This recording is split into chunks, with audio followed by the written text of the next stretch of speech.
नमस्कार दोस्तों, स्वागत है आप सभी का हमारे यूट्यूब चैनल में। हम आज फिर लेकर उपस्थित हैं आपके लिए मोस्ट इम्पोर्टेंट प्रश्नों की एक श्रृंखला को, जिसमें हम लोग आज भारतीय भूगोल या पूरे विश्व भूगोल के बारे में प्रश्नों को देखेंगे। लास्ट में जरूर बताइएगा कि आज के सेशन से आपके कितने प्रश्न सही हुए। तो बिना देर किए हम आगे बढ़ते हैं और चलते हैं अपने पहले प्रश्न पे। हमारा प्रश्न है, रोअरिंग फोर्टीज पवनें किस अक्षांशीय क्षेत्र में पाई जाती हैं? 0 से 10, 10 से 20, 30 से 40 या फिर 40 से 50। तो इसे जो है रोअरिंग फोर्टीज कहा जाता है। और ये कहाँ पे पाई जाती है? तो ये मुख्यतः एक चीज याद रखिएगा, ये दक्षिणी गोलार्ध में पाई जाएंगी। अब देखिए, मैंने यहाँ पे क्या है, यहाँ पे मैंने सिर्फ नाम यहाँ का चेंज किया है। और जब नाम चेंज हो जाता है तो बहुत सारी चीजें हमें ऐसा लगता है कि ये सब चीज तो हमारी गलत हो गई। तो बेटा ये दक्षिणी गोलार्ध में, इनके बीच जो है क्या कहेंगे, 40 से 50 अंश जो है ना, इसी के बीच में जो आपकी पवनें बहती हैं, इन्हें ये रोअरिंग फोर्टीज के नाम से जानते हैं, जो कि सर्वाधिक शक्तिशाली हैं। क्यों? क्योंकि यहाँ पे कोई अवरोध नहीं है। ये कैसी हैं? ये शक्तिशाली हैं। और शक्तिशाली होने का एक ही कारण है, क्योंकि यहाँ पे स्थल कम पाए जाते हैं। जब स्थल कम पाया जाएगा तो कहीं ना कहीं वो लगातार बहती हैं, तो बीच में कोई टकराव वगैरह कुछ होता नहीं। तो आपका क्या है, आपकी उनकी स्पीड और उनकी शक्ति बढ़ जाती है। तो इसीलिए रोअरिंग फोर्टीज के बारे में पूछा जाए तो आपका 40 से 50 अंश सही हो जाएगा। वो भी कहाँ? दक्षिणी गोलार्ध में, ना कि पूर्वी गोलार्ध में, क्योंकि पूर्वी गोलार्ध में आपके स्थल पाए जाते हैं, तो यहाँ पे इसका विकास हो ही नहीं पाता, जन्म ही नहीं हो पाता। चलते अगले प्रश्न पर हम। भारत में लेटेराइट मिट्टी मुख्यतः किस जलवायु में बनती है? शुष्क में, अर्ध शुष्क में, अर्ध उष्णकटिबंधीय में या फिर शीतोष्ण में? तो बेटा जो आपकी लेटेराइट मिट्टी है ये कब बनती है? तो ये आपकी जो आर्द्र उष्णकटिबंधीय क्षेत्र होता है वहां पे बनती है। अच्छा, ये बनती क्यों है? तो यहाँ पे दो चीजें याद रखिएगा। क्या होनी चाहिए? अधिक होना चाहिए क्या? वर्षा। और अधिक होना चाहिए क्या? आपका ताप। ठीक, उच्च तापमान भी होना चाहिए और वर्षा भी अधिक होना चाहिए। इसके बाद जो क्रिया बनती है, क्रिया के कारण आपका लेटेराइट मिट्टी बन जाती है। इसके कारण इसमें क्या हो जाता है, आपकी लौह एवं एल्युमिनियम की जो मात्रा होती है वो अधिक हो जाती है। और ये भारत में अगर पूछा जाए कहाँ है, तो ये पश्चिमी घाट और पूर्वी घाट के कुछ हिस्सों में पाई जाती है। क्लियर बेटा? चलते अगले प्रश्न पर।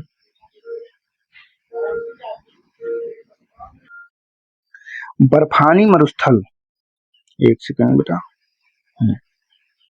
बर्फानी मरुस्थल कोल्ड डिजर्ट का प्रमुख उदाहरण भारत में कहाँ है? थार है, कच्छ है, लद्दाख है या फिर स्पीति? देखिए बर्फानी मरुस्थल मतलब कोल्ड डिजर्ट की बात कर रहा है। मैंने डिजर्ट के बारे में एक चीज आपको बताई है, जहाँ पे आपके 25 सेंटीमीटर से वर्षा क्या होगी? कम हो, वर्षा कम हो।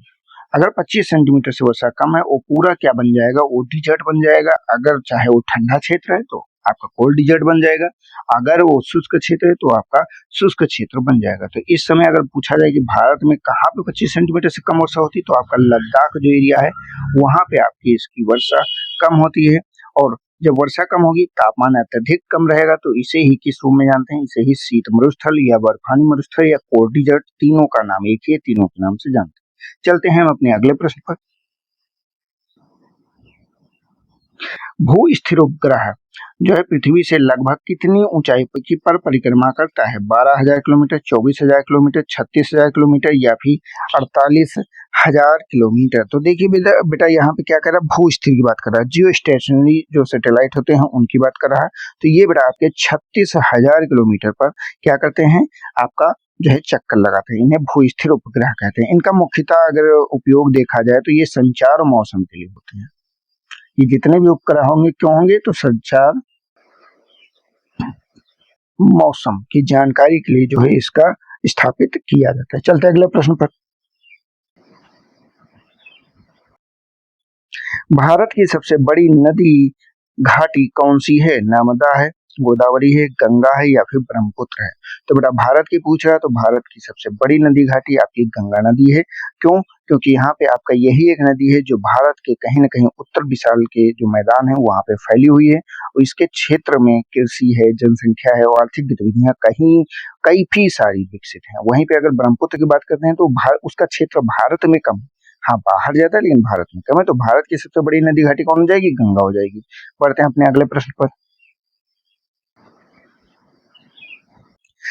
ट्रॉपिक ऑफ द कैप्रिकॉर्न किस गोलार्ध में स्थित है? उत्तरी में, दक्षिणी में, आपका पूर्वी में या फिर पश्चिम में। अब ये ट्रॉपिक ऑफ कैप्रिकॉर्न है क्या बेटा, ये सबसे पहली चीज है। तो इसे अगर हिंदी में बात करें, क्योंकि यहाँ पे मैंने इंग्लिश शब्द यूज किया है, ये है आपका मकर रेखा। अरे सर ये मकर रेखा, अभी हमारा प्रश्न गलत हो जाता है इंग्लिश हिंदी के चक्कर में। तो मकर रेखा कहाँ पे है, तो मकर रेखा आपका दक्षिणी गोलार्ध में। कर्क रेखा जो ट्रॉपिक ऑफ कैंसर है वो कहाँ पे है, वो आपका उत्तरी गोलार्ध में है, उसे कर्क रेखा कहा जाता है। ये क्या है, ये आपके मकर रेखा दक्षिणी गोलार्ध में, वो भी कितने 23.5 अंश दक्षिणी गोलार्ध में, इसलिए इसे याद रखिएगा। चलते अगला प्रश्न पर। भारत में डेल्टा का सबसे अच्छा उदाहरण कौन सा है, नर्मदा है, ताप्ती है, गंगा ब्रह्मपुत्र है या फिर साबरमती है। तो बेटा यहाँ पे गंगा जो ब्रह्मपुत्र का डेल्टा है उसे ही सबसे महत्वपूर्ण माना जाता है और इसे विश्व का सबसे बड़ा और जो है डेल्टा के रूप में देखते हैं, जो कि निक्षेपण की प्रक्रिया के द्वारा बना है। मतलब बाहर से चीजें लाई गई, नदियों के द्वारा बहा के लाई गई और यहाँ पे क्या किया, यहाँ पे उसे निक्षेपित कर दिया गया। और इसका नाम क्या है, इसका नाम सामान्यतः आप सभी को पता है सुंदरवन का डेल्टा, सुंदरवन का डेल्टा। इसे उसमें एक सुंदरी नाम का वृक्ष भी पाया जाता है, वो आप कभी याद रखिएगा कहाँ पाया जाएगा, तो यहीं पे पाया जाएगा। तो इस चीज को आप याद रखिएगा। चलते हैं हम अपने अगले प्रश्न पर। एश्वरी किस नदी का उदाहरण है, गंगा नदी का, नर्मदा नदी का, महानदी का या फिर गोदावरी नदी का। तो बेटा जो एश्वरी होता है ये आपका नर्मदा नदी का है। इसका कारण क्या बनता है, इसका कारण जैसे नदी आपकी बहती हुई आ रही है, यहाँ पे क्या है, यहाँ पे धरातल ठोस है और एकदम से नदी क्या करती है, नीचे गिर जाती है। यहाँ पे कोई जमाव नहीं हो पाता। जब यहाँ पे जमाव नहीं हो पाता और इसी कारण क्या है, डेल्टा का निर्माण नहीं करती। ये किसका निर्माण कर देती, एस्चुरी का निर्माण कर देती। और यहाँ पे जो भी अवसाद है वो डायरेक्ट समुद्र में चले जाते हैं। इनका कारण क्या है, अगर बात करें एस्चुरी के निर्माण का कारण, तो इसका सबसे बड़ा कारण है तेज बहाव और ऊंचाई। इसमें पानी क्या है, ऊपर से गिरता है नीचे, तो डायरेक्ट वो जो है नीचे चला जाता है और डेल्टा का निर्माण नहीं करता है। कहाँ पे, नर्मदा या फिर जो भी पश्चिम वाहिनी नदियां हैं, मतलब पश्चिम की दिशा में बह रही हैं, मतलब आपका जैसे ये भारत है तो इधर की जो नदियां बहेंगी उन सभी में इसका निर्माण होता है। चलते अगले प्रश्न पर। कोल्ड ओशन करंट का प्रभाव सामान्यतः क्या होता है, वर्षा में वृद्धि, तापमान में वृद्धि, शुष्कता या फिर चक्रवात का निर्माण। तो यहाँ पे बेटा याद रखिएगा जो कोल्ड ओशन करंट है इसका सामान्यतः जो प्रभाव होता है ये शुष्कता होता है। ये ठंडी महासागरीय जो धाराएं हैं ये हमेशा जो तटीय हैं, तट पे बाईं तरफ, मतलब तट के जो दक्षिणी छोर है या पश्चिमी छोर है, पश्चिमी छोर पे ही बहती हैं।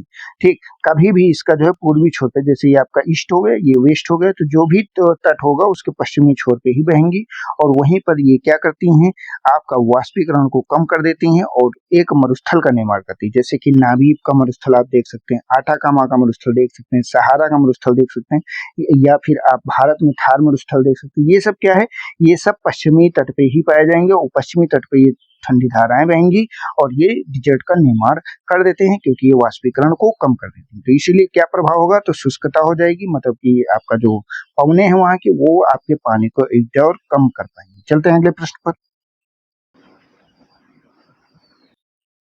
भारत में ज्वार भाटा का सर्वाधिक प्रभाव कहाँ देखा जाता है, कच्छ की खाड़ी में, मन्नार की खाड़ी में, कोंकण तट में या फिर कोरोमंडल तट में।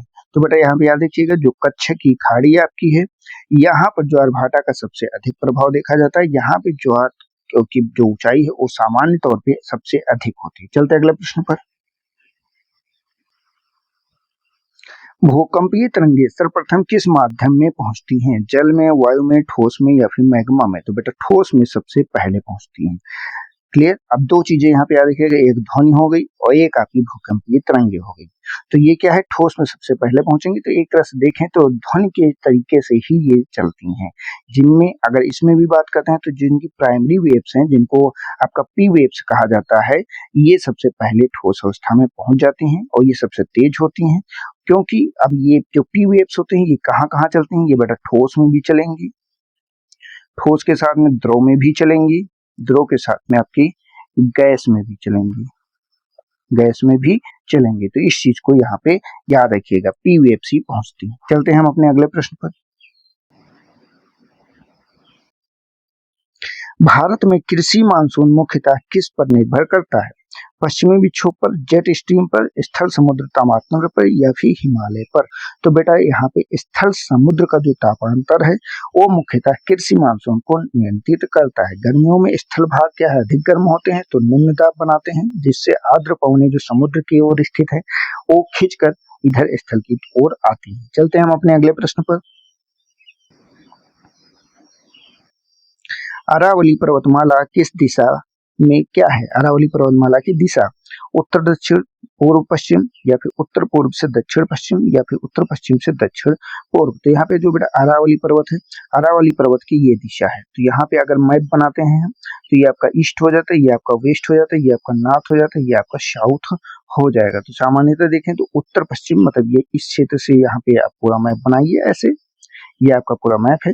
तो आप कहाँ पे हो जाएगा, ये आपका उत्तर हो गया, ये आपका क्या है पश्चिम है। उत्तर पश्चिम से दक्षिण पूर्व की ओर यहाँ पे स्थित है।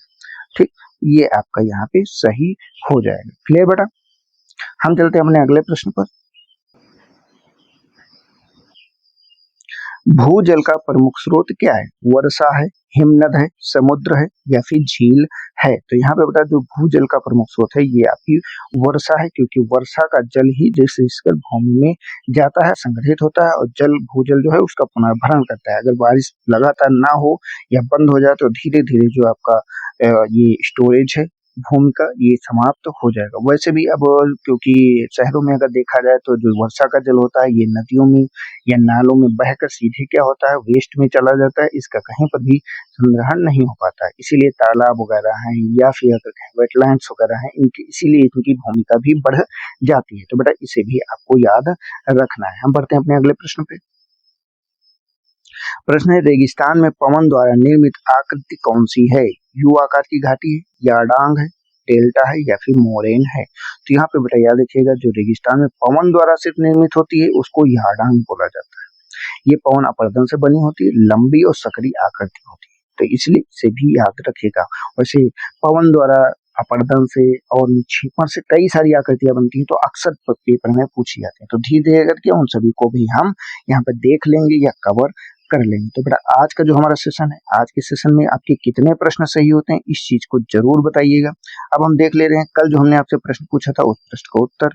भारत में सर्वाधिक कोयला भंडार किस राज्य में है? झारखंड में है, ओडिशा में है, छत्तीसगढ़ में है या फिर पश्चिम बंगाल में? इस प्रश्न का उत्तर जो है आपको कमेंट बॉक्स में देना है। और चलते हैं बढ़ते हैं देख लेते हैं कि जो हमने कल प्रश्न पूछा था, फतेहपुर सीकरी का निर्माण किस मुगल शासक ने करवाया था? बाबर ने करवाया था, हुमायूं ने करवाया था, अकबर ने करवाया था या फिर शाहजहां ने करवाया था? तो बेटा यहाँ पे याद रखिएगा अकबर ने करवाया था। इस प्रश्न को भी आपको क्या रखना है, याद रखना है। क्लियर बेटा? इसमें कोई भी प्रश्न अब कोई भी दिक्कत आपकी नहीं होनी चाहिए।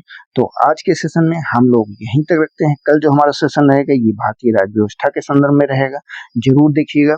और साथ ही में जाने के पहले हमारे चैनल को सब्सक्राइब कीजिए, वीडियो को लाइक कीजिए, अधिक से अधिक अपने दोस्तों को शेयर कीजिए। मिलते हैं कल, तब तक के लिए जय हिंद, जय भारत, आपका दिन शुभ हो।